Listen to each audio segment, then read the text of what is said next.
सेठी साहब, अब बताएं कि जो स्पीकर ने जो रूलिंग दी है वो आईनी है या गवर्नर साहब ने जो ऑर्डर जारी किया वो आईनी है, क्या प्रिवेल करने जा रहा है? देखिए, मैं आपको बता सकता हूँ कि दोनों के आर्ग्यूमेंट्स बयानिए क्या हैं, मगर ये फिर कानूनी किस्म की बातें हो जाती हैं कि ये वो आइन का शिक ये और आइन का शिक वो। सीधी सी बात है कि पीडीएम वाले लोग एक बात कह रहे हैं और पीटीआई और चौधरी परवेज़ इलाही और स्पीकर एक बात कह रहे हैं। हर बात के ऊपर लड़ाई झगड़ा है, किसी चीज़ के ऊपर इत्तेफाक नहीं। जो मोटी बात है वो ये है कि गवर्नर साहब ने कहा कि 48 घंटे के अंदर अंदर आप एक वोट ऑफ कॉन्फिडेंस लें। स्पीकर ने कहा कि आप जुमे से पहले मैं सेशन ही नहीं कॉल करूँगा, तो स्पीकर ने ना कर दी। पहला इशू। गवर्नर ये कहता है कि जी आप कर नहीं सकते, ये आपको करना पड़ेगा, आप ये जो आपने किया ये गैर आईनी है। तो वो कहता है कि नहीं, एक सेशन जब चल रहा हो तो दूसरा सेशन उसके ऊपर मुसलत नहीं किया जा सकता। ये सेशन चल रहा है, ये जब ख़त्म होगा या मैं जब ख़त्म करूँगा तो फिर अगला सेशन आपकी बारी आ जाएगी। वो कहते हैं नहीं, तारीख़ में ऐसे हुआ है कि एक ही दिन में 2 सेशंस चलते रहे, और कुछ कि कोई एतजाज़ अहसन साहब को बुला के ले आते हैं, कोई अहमद बलाल सूफ़ी को ले आते हैं, कोई किसी को ले आते हैं। हर बंदा अपना एक मौक़िफ़ दे रहा है और तारीख़ से एग्जाम्पल्स दे रहे हैं कि भुट्टो साहब के साथ क्या हुआ, 1973 में क्या हुआ, 1995 96 में क्या हुआ। तो ये सारी बातें जो हैं ये आप और मेरे लिए तो शायद समझ आ जाए हमको, मगर ये बातें कानूनी हैं। हर बात जो है, रूलिंग भी जो है वो भी कॉन्स्टिट्यूशनल पोजीशंस के ऊपर है।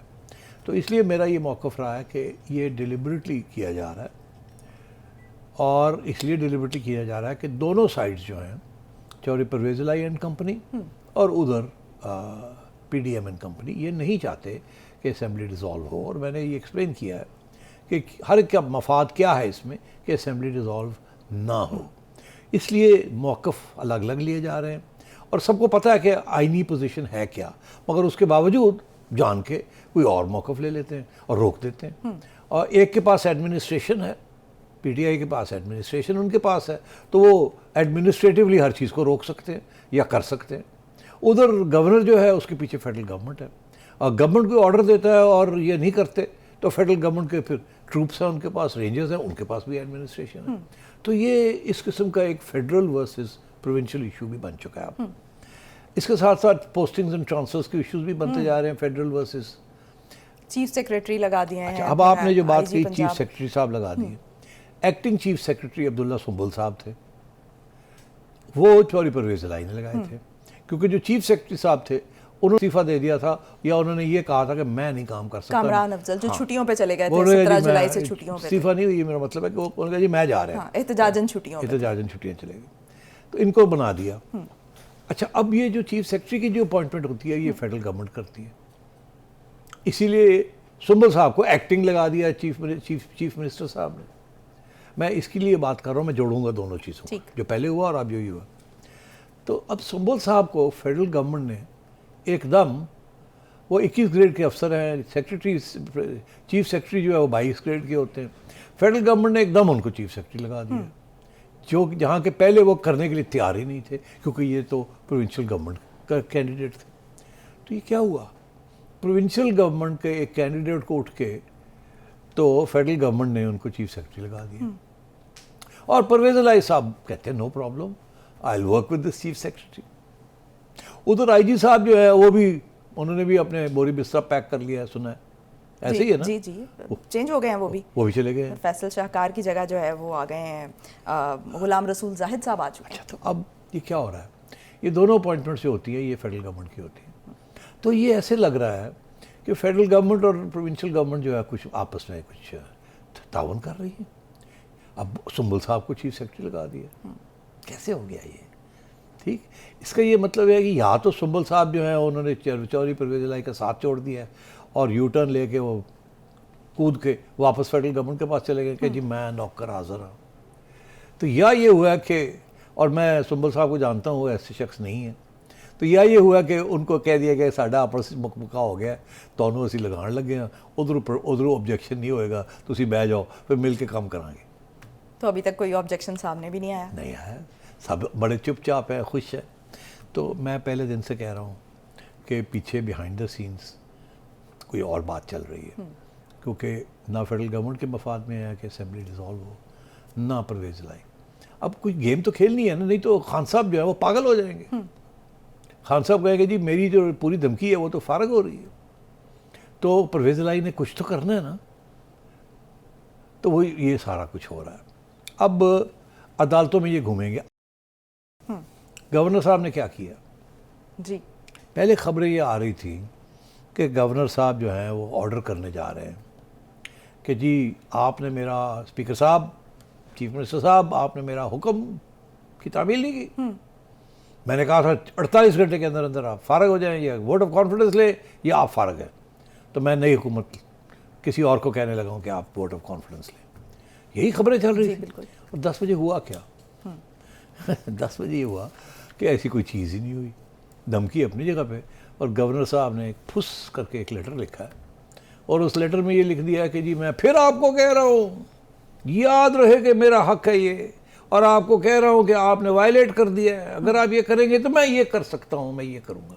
किया नहीं है, एक धमकी आ गई और टाइम फ्रेम भी नहीं दिया। और टाइम फ्रेम भी नहीं दिया। आप समझ रहे हैं ना कि पहले अफवाहें ये चलाई गई कि रात 12 बजे तक वो वज़ीर आला पंजाब नहीं रहेंगे। अब ये है कि एक और वार्निंग लेटर दे दिया ताकि वो बैठे रहे, ऐ ना हो कि और कोई गड़बड़ ना हो जाए, वो सीरियसली ना ले लें, हमें मिसअंडरस्टैंडिंग ना हो जाए। सही। तो इसलिए चलिए शो कॉज भी तो जारी होते हैं। हाँ, तो ये इसी किस्म की फिर एक्सप्लेनेशन लेटर्स होते हैं। अब लोग, आवाम पागल हुई भी है, हम लोग सब पागल हुए हैं कि हो क्या रहा है, जा रही है गवर्नमेंट, आ रही है गवर्नमेंट, खान क्या कह रहा है। उधर खान ने अपने ड्रामे शुरू किए हैं। खान के ड्रामे भी तो आप देख रहे हैं ना क्या है, वहाँ भी तो एक इसी के साथ ताल्लुक है ना, कि वो तो बोरी बिस्तर उठा के इस्लामाबाद पहुँच गए लोग उनके जी। और वो वहाँ गए तो वहाँ के स्पीकर ने असेंबली गैर मुय्यना मुद्दत तक के लिए मुलतवी कर दिया। अच्छा, वो गए वहाँ रिजाइन करने के लिए, इजलास बुला लिया और रिजाइन करने गए ना। तो रिजाइन कहाँ करेंगे, तो वो तो बंद है, घर ही बंद है वहाँ, तो कहाँ जाएंगे। उन्होंने सुप्रीम कोर्ट जाने का फैसला किया था पहले, लेकिन साथ ही सदर ने कल इजलास तलब कर लिया। तो आप बताएं, एक तरफ वो फैसला करते हैं कि जी हमने सुप्रीम कोर्ट लेके जाना है स्पीकर को, उन्हें इस बात का पता है कि सुप्रीम कोर्ट इंटरवेंशन नहीं कर सकता स्पीकर की रूलिंग के ऊपर। ये तो एस्टैब्लिश फैक्ट है कि स्पीकर की रूलिंग के अंदर, पार्लियामेंट के अंदर ही ये फैसले होते हैं, उसको चैलेंज अदालतों में नहीं किया जा सकता। ठीक, तो क्या सदर के पास ये इख्तियार है?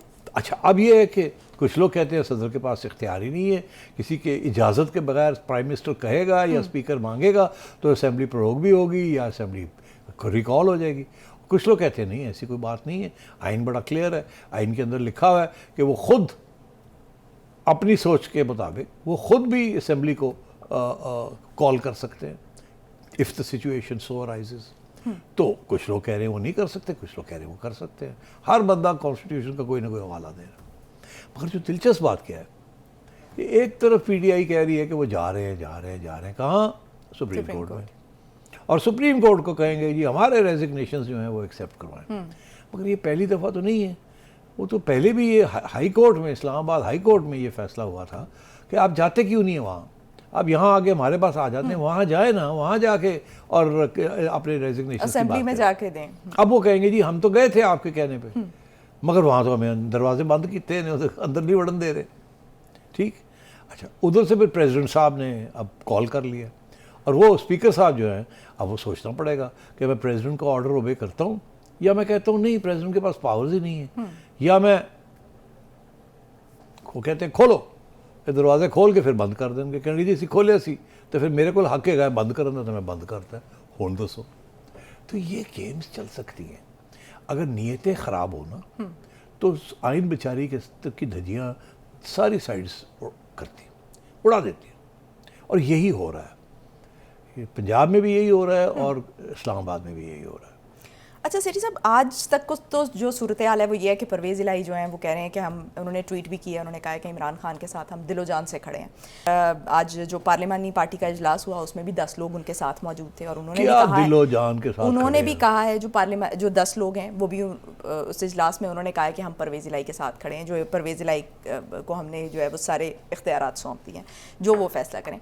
लेकिन दूसरी तरफ एक सीट एडजस्टमेंट वाला मामला भी चल रहा है, तो सीट एडजस्टमेंट वाला मामला ये है कि 15 विफाक में सीटें चाहिए इनको और 30 के करीब इनको सूबों में चाहिए, जो सेटलमेंट ये मांग रहे हैं, सेटलमेंट मांग रहे हैं इस पे।